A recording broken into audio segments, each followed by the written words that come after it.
All right, so this is going to be just a quick video on one more of the sometimes more complicated concepts on the production in the CXC POB syllabus. This is going to be based on, we're going to be looking at linkages. Sometimes, some people can have a problem understanding how they work, both backward and forward linkage. So I will try and explain in a short video backward and forward linkages and how they're advantageous to a business. All right, so let's just jump right into that. Linkage industries. What exactly are linkage industries? Remember earlier we said that there are different levels and types of production. So for levels, we said that we had primary, secondary, and tertiary. Where primary is extractive, tertiary is where you make something, you construct something, or you manufacture something, and tertiary is where you have the services. So you have an example right here. You have primary production, growing sugarcane. Secondary production, the actual making of the sugarcane from the in the factory. So that's secondary right there. And then tertiary, where you sell the sugarcane to restaurants and hotels and shops and those things. So that's a service right there. So primary, extractive, you grow the sugarcane and you harvest it. Secondary, that's the manufacturing, where you manufacture the sugar from the sugarcane. And the tertiary, where you sell the sugar to the restaurants and hotels and those places. You also have a next example here where you have a citrus farm. That's a farm that has, oranges and, those kind of things. And on that farm, you have the growing of the fruit, the orange, and then you take that fruit and you make it into a juice, and then you sell that juice, the service, to the supermarket. So you have your primary, secondary, tertiary. Primary, extractive, where you grow the fruit in farming. Secondary, where you take the fruit and turn it into a finished product, the juice. And tertiary, where you sell the finished product, services. Same thing here with jewelry. You have the gold mine. You mine for the gold. Then you're going to make the jewelry from the gold. And then you're going to sell the gold to the jewelry store. So again, primary, secondary, tertiary. Now, linkage industries. Industries are linked in a chain of production. A sugar factory has a backward linkage to a farm which grows sugarcane. A sugarcane factory has a forward linkage to a restaurant or supermarket. So linkages has to do with the levels of production. So you might have a backward link to a primary primary production, or a forward link to tertiary production. As the example says here, if you are a sugar manufacturer, you're the one who is at the secondary stage of production, secondary level of production. Now, if you have a contract or a deal with a sugar farm, a sugar estate, then that's a backward linkage, because you in secondary going back to primary to have a relationship with that farm. So they're going to supply you with the raw materials to make your sugar. And then what you're going to do with the sugar when you finish making it? So you can have a forward linkage up to tertiary. So you're in secondary, so now you're going tertiary. That's a forward linkage where you have a deal, or you have a link with a service industry. For example, a restaurant buy the sugar from you, a supermarket they buy and sell the sugar. So that's how these linkages work. You have forward, backward linkage. All right. So let's look at the diagram right here. Chain of production again, using the sugarcane as an example. So primary production, sugarcane grower or the wheat farm. Secondary production, the sugar factory, because they're making the sugar now, or they're making rum, because some factories use sugar to make rum. Okay. Then you have the secondary production again, the flour mill that takes the wheat and make flour, or the bakery that can take the flour and make, pastries. That same bakery can also have a forward linkage to a supermarket that sells its bread. For example, National in Jamaica make a lot of bread, and then they have a forward linkage with supermarkets like Hilo to sell the bread. So that's a forward linkage from the bakery to the supermarket. And it happens on a lower scale also. You have a bakery and they sell bread and pastries to small shops around the place. Or they can also have one to and then or they can have one directly to the customer also. Okay. So let's look at the sugar factory again. Sugar factory secondary. or the rum factory, secondary, and then you have the restaurant that buys the alcohol or buys the sugar, that's the tertiary, and they use their service marketing skills, a service, to sell the product to the final customer or the consumer. So that's how linkages work. You have the if you move from secondary down to primary, that's a backward link. It's a backward linkage from secondary to primary, or even from tertiary all the way down to primary. That's a backward link, or from tertiary to secondary. That's a backward link. A forward linkage is where you move from the primary to the secondary, or from secondary to tertiary, or from primary all the way up to tertiary. That's a forward link.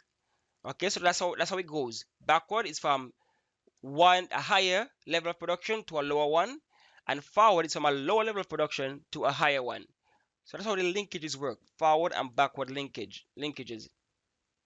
Again, for those of you who are familiar with Pine Hill, all right, in I think they come from Barbados. This is the company, and the company have different linkages: backwards and forward linkages. So, for example, Pine Hill makes juice, and they also make milk, dairy products.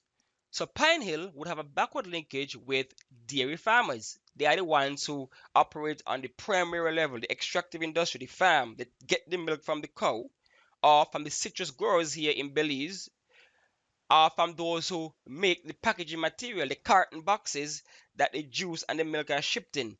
So that's a backward linkage right there. So Pine Hill would have that linkage to these people who provide the raw materials, the extractive industry, the raw materials. And then Pine Hill would have a forward linkage to the retailers or the wholesalers or the restaurants and hotels that sell their product. Okay, they sell their product. So maybe they have a contract with a hilo, and they sell the products to them, their milk and their juices to them. So that's a forward linkage. Or they have a contract with a hotel or restaurant that buys their milk or their juices. So that's how backward and forward linkages work. Okay, you have the backward and the forward linkage. That's how they work right here. Then we have benefits. What are some of the benefits of linkages? Some of them are clear. Okay, backward linkage stimulates supply industries such as agriculture or mining. So what this means is that when there are backward linkages, the person on the farm knows that they have a sure place to sell their products. They have a sure market for their products. They have a sure buyer for their products. So what that means is that they're going to go out and produce more because they know that they're going to have a sure market. If they did not have a market, then they would not produce as much. So the industry would not be as active.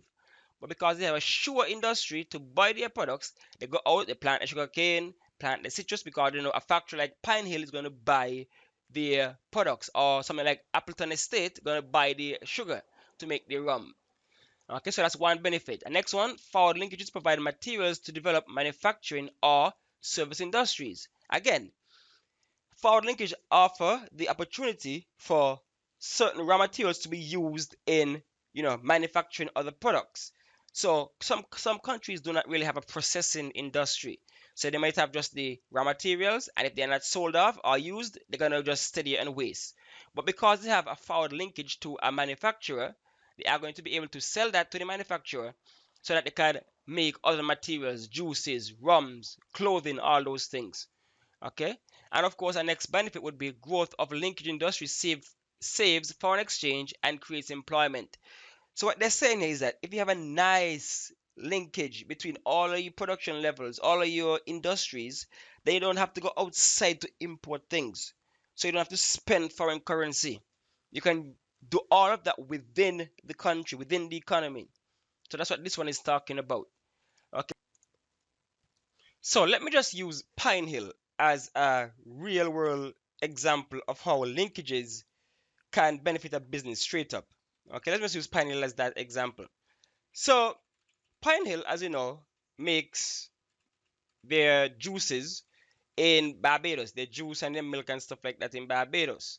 Now, how does this work in a how can let me show you, let me highlight how the linkages benefit straight up. So Pine Hill, imagine you're Pine Hill, you own the company. Now you know that your main source of income is making juices and milk. So you want to be able to have a competitive advantage. You want to be able to produce your goods at a reasonable price so you can sell it to your customers and make and try and maximize the profit. Now, if you don't have a backward linkage, what that means is that your supply chain would be unpredictable. You would not know where you're gonna get your fruits from to make your juice, where you're gonna get your milk from to make your to process your milk. You would not know. You'll be confused because you don't know where you're gonna come from. So that's not a good way to be doing business. Okay, so one time you might be able to buy maybe a pound of products for, let's say, 10 cents on the dollar. Maybe next time you have to buy it for 20 cents.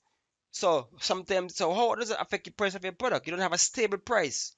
So that's not a good thing. So if you have a backward linkage now with a farm, you sign a contract, say, okay, every year I'm going to buy this from you, that from me for that price. Now, as a company, you have a more stable supply chain. So you know where your milk coming from, you know where your food's coming from. So any company would want that for themselves. That's a benefit right there. You know where they're coming from and what and you know what time you're going to expect them. Now, if you have a good enough relationship with this supplier, of course, you might get some discounts and some other benefits that you can pass on to the customers in the form of reduced prices. So this is how it is good to have a backward linkage because you know exactly where your product's coming from, you know the price they might be at, and you might even get some customer loyalty perks. So that's how advantageous a backward linkage is for a company. Now, forward linkages, again, how are the advantages to a company? Now, if you, again, Pine Hill, you're producing your juice and your milk, where are you going to sell them? How are you going to get them to the supermarket? So that's why a forward linkage is important. Because if you're Pine Hill, you want to know, okay, I have 10 restaurants, I have 10 supermarkets that are already going to take my product. I sign a contract with them, say I'm going to supply, 10 tons of milk or juice for the year. So at least as a company, you know for a fact you already have a market for your products. So you don't have to go out and wonder, okay, how am I going to sell my juice? How am I going to sell my milk? And then they don't get them sold, they end up spoiling in my warehouse or something like that. No, because you have a forward linkage, you already have relationship with people in the tertiary industry. You already have a market for your products. So that's an advantage right there. You have a market for your products. Same way if you're looking at a farmer who have a forward linkage to Pine Hill, you have a market for your product. So that's an advantage or something you want as a benefit. That's how a company benefits from backward linkages and forward linkages. Okay, so that's basically linkages in a nutshell. All right, for those of us who are aware of the petrochemical industry, like in Trinidad, you have oil and natural gas extraction. You have forward linkages, of course, to people, electric companies, to ammonia and ethanol companies because they extract that. So you can see this in the infograph here. Okay, and of course, we have backward linkage to people who make the raw materials, the helicopter transport, food and catering offshore for those on the rigs, geological research to where to dig and stuff like that. So that's the linkages in a nutshell. Very short video on linkages. A lot of people tend to get a little confused about linkages, but it's not a very difficult topic to understand. Okay, so that's it for production and linkages. I think that the rest information in production tend to be somewhat, how should I put it, easy to consume, to digest. For example, you have things like explain how a business grows internally. That's kind of clear cut. Okay, you grow internally by hiring more people or buying new equipment. So that's growing internally. All right, or opening another outlet. That's growing internally. All right, then you have external growth where you go outside and maybe you merge with another company, or you start a new venture with another company, or you take over another company. Those are ways that you grow externally. Okay, for example, you had companies like Facebook buying other companies. They buy Instagram, buy WhatsApp, so that's growing externally. You have companies like Microsoft or even Apple who grow internally by starting a games division. Microsoft started the Xbox, they started cloud computing. That's different. Have to employ more people, so that's growing internally. So that's these things are very easy to understand in that framework. Okay. Okay, 13. This is the last part for production. Explain the effects of growth on businesses. Effect of growth on businesses.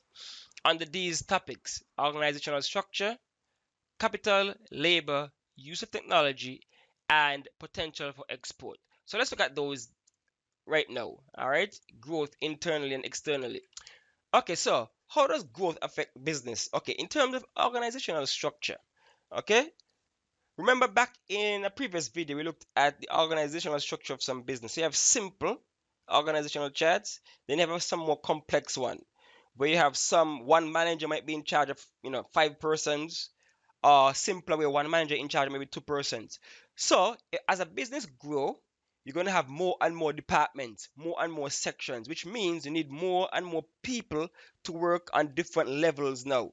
So no longer you just have a manager, supervisor, and employer and worker. No, now we have a assistant manager, assistant supervisor, a manager for this line, for that line. So as a business grows, the organizational structure becomes more complex. You have more intricacies with who is in charge of what department is in charge of what department. So it becomes more complex, more confusing as the business grow. Could you imagine how the organizational structure looks for a Google or a Microsoft or an Apple? You're gonna have, a CEO, and then you have somebody in charge of, the games division, somebody in charge of the cloud division, somebody in charge of the hardware division. Under that, you still have managers in charge of the laptop side, in charge of the Xbox side. So as organizations grow, the structure becomes more complex. Also, as organizations grow, again, capital is increased. So you have to spend more money, more outlays of cash. You have to build more buildings, build more plants, purchase more vehicles. So the capital intensity increases as the business grows.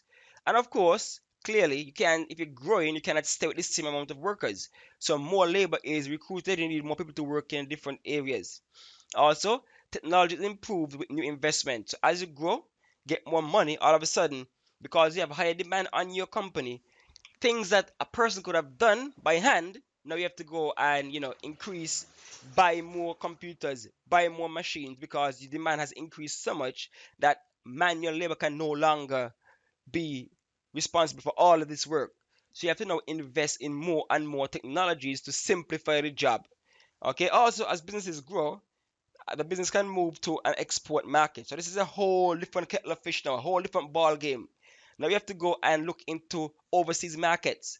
So that's even more complex organizational structure.